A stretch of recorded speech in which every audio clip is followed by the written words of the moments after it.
Selamat pagi Bapak Ibu Saudara sekalian. Kami keluarga Jeffrey Stefanus akan menemani Bapak Ibu Saudara sekalian dalam renungan hikmat pagi keluarga hari ini. Saya Jeffrey Stefanus dan istri saya Gita Febiola dan anak kami Timothy Kendrick Atana. Tema renungan pagi hari ini adalah kasih Allah. Dan bacaannya diambil dari Yohanes 3 ayat 16 yang berbunyi demikian. Karena begitu besar kasih Allah akan dunia ini, sehingga ia telah mengaruniakan anaknya yang tunggal, supaya setiap orang yang percaya kepadanya tidak binasa, melainkan beroleh hidup yang kekal. Demikianlah sabda Tuhan. Syukur kepada Allah. Bapak Ibu, saudara-saudari yang dikasihi Tuhan, sebelum kita merenungkan firman Tuhan, mari kita berdoa. Bapa di surga, kami bersyukur atas segala berkat yang Tuhan berikan kepada kami, sehingga kami boleh menikmati akhir pekan ini. Dan sebelum kami memulai hari kami hendak membaca merenungkan firman-Mu. Kiranya Tuhan berkati kami, mampukan kami untuk membaca merenungkan firman-Mu dengan baik. Di dalam nama Tuhan Yesus kami berdoa. Amin. Suatu hari, seorang anak laki-laki miskin yang bekerja sebagai pedagang asongan hanya memiliki beberapa uang sen di sakunya. Ketika merasa sangat lapar, ia memutuskan untuk meminta makanan dari sebuah rumah. Namun, ia kehilangan keberanian saat seorang anak perempuan membuka pintu rumah yang ia ketuk. Anak laki-laki itu tidak jadi meminta makanan. Ia hanya berani meminta segelas air. Si anak perempuan yang membuka pintu dan melihat anak laki-laki pedagang asongan itu berpikir bahwa pasti anak laki-laki pedagang asongan ini sangat lapar. Kemudian ia membawakan segelas besar susu. Dengan lambat anak laki-laki itu pun meminum susu yang diberikan oleh anak perempuan dan kemudian bertanya, "Berapa saya harus membayar untuk segelas besar susu ini?" Si anak perempuan itu menjawab, "Kamu tidak perlu membayar apapun. Ibu kami mengajarkan agar tidak menerima bayaran untuk kebaikan." Kata si anak perempuan itu menambahkan.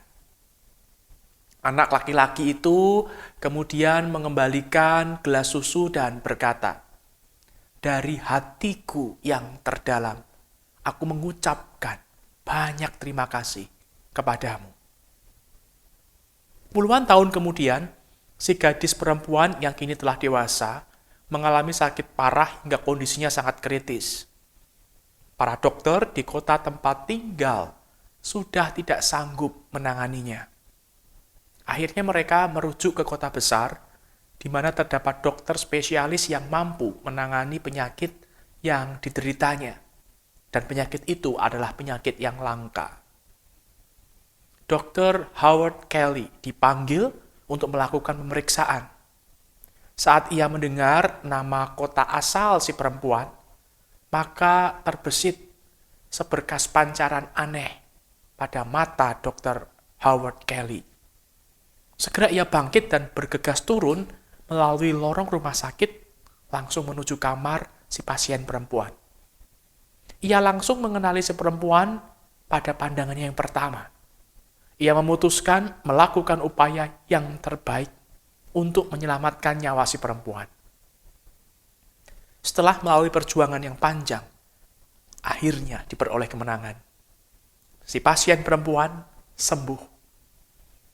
Dr. Howard Kelly meminta bagian keuangan rumah sakit mengirim seluruh tagihan biaya pengobatan kepadanya untuk persetujuan. Ia melihatnya dan menuliskan sesuatu pada pojok atas lembar tagihan. Kemudian mengirimkannya ke kamar pasien. Perempuan itu takut untuk membuka tagihan tersebut. Ia sangat yakin bahwa ia tak akan mampu membayar tagihan perawatannya, walaupun harus dicicil seumur hidupnya. Akhirnya, ia memberanikan diri untuk membaca tagihan, dan ada sesuatu yang menarik perhatiannya di pojok atas lembar tagihan tersebut. Ia membaca tulisan yang berbunyi, telah dibayar lunas dengan segelas besar susu. Tertanda Dr. Howard Kelly. Air mata kebahagiaan membanjiri matanya. Ia hanya berdoa dan bersyukur atas kasih Allah yang telah memenuhi seluruh bumi, yang memenuhi setiap orang-orang percaya untuk kemudian dapat membagikan kasih Allah itu. Jika ditanyakan setinggi apakah kasih Tuhan pada manusia, tentunya kita dapat menjawab lebih tinggi dari langit. Sedalam apakah kasih Tuhan? Tentu kita akan menjawab lebih dalam dari lautan. Keindahan kasih Tuhan itu akan dijawab lebih indah daripada pelangi. Seperti apakah kasih Tuhan itu? Tak seorang pun dapat menjawabnya dengan jelas. Hanya dapat digunakan pengandaian-pengandaian untuk menjelaskan kasih Tuhan yang begitu agung. Ketidakmampuan manusia dalam mengungkapkan kasih Tuhan yang diterimanya seringkali menjadi alasan kesombongan manusia yang bersikap menahan kasih Tuhan hanya untuk dirinya sendiri dan tidak mau berbagi dengan sesama. Padahal kasih Tuhan adalah kasih yang rela berkorban bagi kita manusia yang berdosa. Karena kasih-Nya, Tuhan Yesus bersedia diutus menjadi manusia dan tinggal di antara kita. Ia hadir untuk membela, melawat, menyelamatkan kita. Bagaimana dengan kita?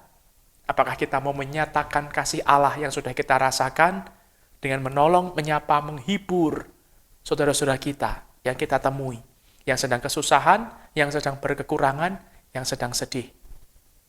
Kiranya Tuhan memampukan kita untuk menjadi penyalur-penyalur kasih-Nya bagi orang-orang di sekitar kita.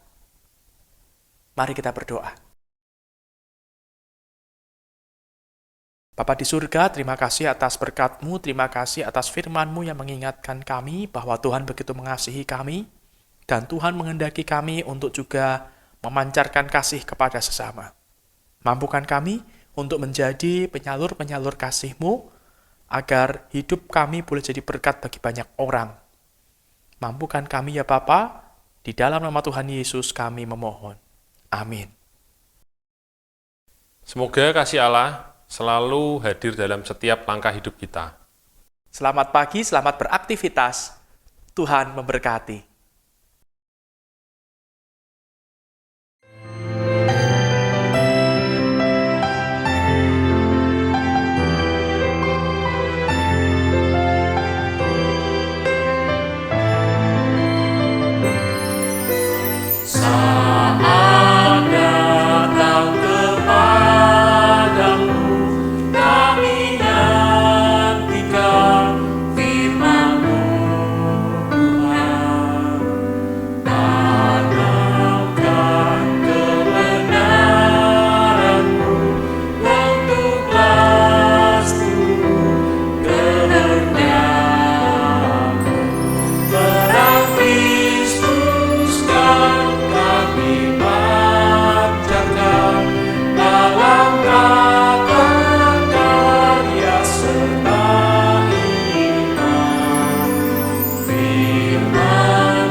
Tuhan kami muliakan.